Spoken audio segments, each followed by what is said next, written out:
आयकर भरने वाले पर्सन्स की ना, कुछ पर्सन्स की एक आदत होती है कि अगर कोई भी पर्सन उनका टीडीएस डिडक्ट करता है तो बस उनका एक ही गोल होता है, आयकर भर के किसी भी तरह उस टीडीएस का रिफंड क्लेम कर लेना। क्या करना? अगर किसी पर्सन का टीडीएस डिडक्ट हुआ है तो आयकर भर के किसी भी तरह से उसका रिफंड क्लेम कर लेना।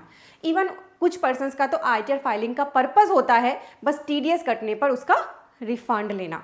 कई बार तो हमारे पास भी ऐसे कॉल्स आते हैं कि हमारा टीडीएस कटा है तो उसको रिफंड करा दो, वेदर वो एलिजिबल ना हो। तो उनको एलिजिबल कराने के लिए बहुत सारी फेक फॉर्म्स चल रही हैं, फेक रैकेट्स चल रहे हैं, जो क्या करते हैं, फेक डिडक्शंस के अंदर अमाउंट डालकर पर्सन्स की रिफंड बना देते हैं, पर्सन्स का टीडीएस का, और वो भी खुश और उनको भी कुछ कमीशन मिल जाती है। ठीक है, अब गवर्नमेंट ऐसे ही पर्सन्स के ऊपर शिकंजा कस रही है और बहुत सारे already SMS and email alerts आना शुरू हो गए हैं। सबसे पहले तो एक काम करें, incometax.gov.in पर आकर लॉगिन के बाद ये चेक कर लें आपका किस mobile number and email ID को आपने यहाँ एक्टिव किया है। उसी पे अब income tax department SMS and emails send कर रहा है कि अगर आपने कोई भी डोनेशन क्लेम करी है अपनी आईटीआर में, जैसे 80G के अंदर डोनेशन डाली है आपने, 80GGC के अंदर डाली, political party, donation to charitable trust है, तो उस केस में ये डिडक्शंस फेक डाली जा रही हैं। बहुत सारे पर्सन्स ने फेक डिडक्शंस क्लेम करी हैं। ऐसी बहुत सारी एजेंसीज काम कर रही थी जो फेक डिडक्शन के बेस पर पर्सन्स को रिफंड अलाउ कर रही थी। तो आप इनकम टैक्स डिपार्टमेंट को भी ना ऐसे मत समझिए कि उन्हें कुछ नहीं पता। उन्होंने अब AI बेस्ड टूल्स को यूज़ करना शुरू कर दिया है। AI के बेस पर आपका जो ये डोनेशन है, जो आपने डोनेशन का डाटा डाला है, उसके अंदर आपको ट्रस्ट का रजिस्ट्रेशन नंबर एक्सेट्रा डालना पड़ता है, उसको मैच किया जा रहा है फर्दर। तो बहुत सारी फेक चैरिटेबल ट्रस्ट मिली हैं जो एक्चुअली इसी पर्पज़ से खोली गई और अब एग्जिस्टेंस में ही नहीं है। तो इनकम टैक्स डिपार्टमेंट अब इन चीज़ों को ट्रैक करके आपको सेंड कर रहा है नोटिस। आप देख रहे हैं CA गुरुजी, मैं हूँ CA पूजा। आपको जो कोर्सेज के नाम यहाँ दिख रहे हैं, ये प्रैक्टिकल एंड एडवांस कोर्सेज हमारी वेबसाइट cagurujiclasses.com पर अवेलेबल है। लिंक आपको डिस्क्रिप्शन एंड फर्स्ट कमेंट में दिया गया है। अब इसके लिए क्या हुआ है कि एक प्रेस रिलीज आई है, वीडियो इंपॉर्टेंट है, नीचे देके शेयर के टैब से शेयर कर देना। प्रेस रिलीज भी आपको पता होना चाहिए कि क्या लिखा है उसके अंदर। मैंने यहाँ प्रेस रिलीज ओपन कर ली है। Recently, Income Tax Department has acted upon many intermediaries who were involved in filing income tax return with bogus claim. इन्होंने किसके ऊपर एक्शन लिया है? जो ऐसी इंटरमीडिएट से जो ऐसी रिटर्न्स फाइल करती थी, क्या दिखा के? Bogus claims of deduction and exemptions under the income tax act. The exercise revealed that some intermediaries have established network of their agents all over India for filing return with incorrect. Government ने release कर दी है press release, जिसमें जो बातें मैं बोल रही हूँ वो सब लिखी हैं। तो अब टैक्स पेयर्स को ये बोला गया है कि उनको जो काम करना है वो इम्पॉर्टेंट है। अगर उन्हें पता चल जाए कि हाँ हमने गलती करी है, हमने फेक रिफंड क्लेम किया है, एक्चुअली हमें करना नहीं चाहिए था, तो उनको अब एक एडवाइस करी गई है जो मैं आपको अभी लाइव बता रही हूँ। अब आपको करना क्या, आपको भी लगे कि हाँ मैंने फेक डिडक्शन क्लेम करके रिफंड लिया है, तो अपनी इस गलती को अभी ठीक करें। कैसे करना है मैं आपको बता रही हूँ, इसलिए इस इंपॉर्टेंट वीडियो को खुद तो एंड तक देखना ही है। नीचे दिए गए शेयर के टैब से अभी शेयर भी कर दें। आप अपने इनकम टैक्स अकाउंट को लॉगिन करिए। लॉगिन करने के बाद यहाँ पर आपको ई फाइल का टैब मिलेगा। इनकम टैक्स रिटर्न में व्यू फील्ड रिटर्न्स पर चले जाइए। पहले तो आप देखिए कि यहाँ पर आपके लिए क्या इंटीमेशन आई हुई है। जो भी जिस ITR के लिए आपने रिफंड को गलत क्लेम किया है, उसमें आप चेक करें, इंटीमेशन को डाउनलोड कर लें यहाँ से कि आपने क्या डाटा डाला था, इनकम टैक्स डिपार्टमेंट ने क्या एक्सेप्ट किया, वो सारा आपको यहाँ से मिलता है। फिर अगर आपके लिए कोई फर्दर नोटिस आया है, अलर्ट आया है, उसको चेक करें और फिर उसके बेसिस पर अब आपको अपनी ITR को, अगर रिवाइज रिटर्न का टाइम अभी है तो रिवाइज कर लें। अगर रिवाइज रिटर्न का टाइम निकल चुका है तो आपको अब फाइल करनी पड़ेगी ITR U, ये होती है अपडेटेड रिटर्न। तो इस रिटर्न के अंदर आप अपनी ITR को रिवाइज कर दें, उस डिडक्शन को जो क्लेम की थी फेक डिडक्शन उसको हटा दें।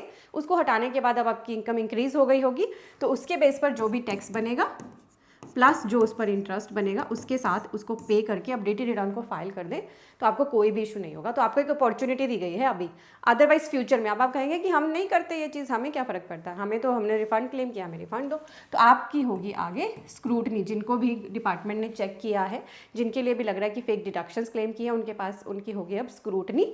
देन उनके ऊपर पेनल्टी लगाई जाएगी एंड देन लगेगा तो प्रोसिक्यूशन भी की जा सकती है। एक नेटवर्क था जिसके थ्रू ये सब काम होता था। Incorrect claim and commission basis पर एक दिखाते थे। It was observe that huge amount of bogus claim have been made on account of donation to registered unrecognised political parties. Refund लेने के लिए कहाँ पे आपका डिडक्शन दिखाई गई है, आपने ऐसे दिखाया जैसे डोनेशन करी है पॉलिटिकल पार्टी, या फिर दिखा दिया donation to charitable institution and reduce कर दिया उनका tax obligation and have also claimed bogus refund. तो अगर आप रिफंड का वेट कर रहे हैं, आपने फेक डिडक्शन ली हुई है, तो अब आपने अगर अपडेटेड आईटीआर नहीं भरी तो आपकी स्क्रूटनी होगी। स्क्रूटनी के बाद पेनल्टी एंड प्रोसिक्यूशंस के प्रोविजंस लगेंगे।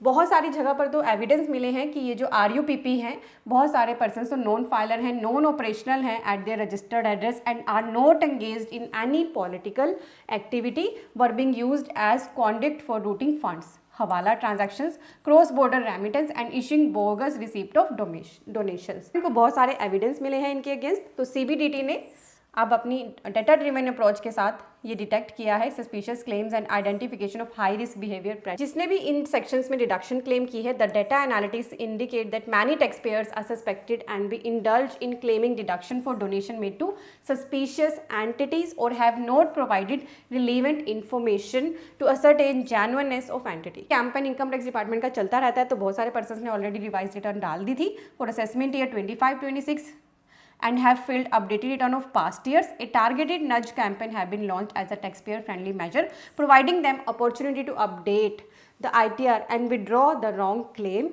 if any. SMS और email जा रहे हैं सभी persons को from 12th December 25। तो हर पर्सन को एडवाइस है कि अगर ऐसा किया है तो उसको ठीक करें और अपना मेक श्योर करें इनकम टैक्स डिपार्टमेंट की वेबसाइट पे करेक्ट मोबाइल नंबर और ईमेल आईडी मेंशन हो, ताकि उनके पास सारे कम्युनिकेशन आ सके। और अगर आपने कोई गलती करी है तो आप मेक श्योर करें अपडेटेड रिटर्न ज़रूर फाइल कर। इतने हार्श प्रोविजंस हैं इनकम टैक्स के कि अगर आपने अब ये मौका मिस कर दिया अपनी गलती को सुधारने का, तो आगे फिर ये केस आपका ओपन हो जाएगा और पता नहीं फिर क्या क्या चीज़ें ऐड कर दी जाती हैं। ऐसी गलतियां ना करें। हम कभी भी आपको सजेस्ट नहीं करते हैं कि फेक डिडक्शंस लें।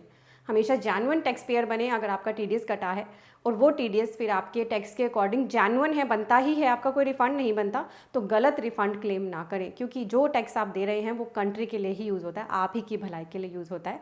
ऐसी चीज़ें ना करें। GST और इनकम टैक्स को सीखने के लिए CA गुरुजी चैनल को सब्सक्राइब ज़रूर कर लें और इस वीडियो को और भी पर्सनस के साथ शेयर कर दें। हमारी वेबसाइट CAGurujiClasses.com पर ये सभी practical and advance course active हैं। इनका बेनिफिट लेने के लिए लिंक चेक करें, डिस्क्रिप्शन और पिन कमेंट में दिया गया है। Thank you so much.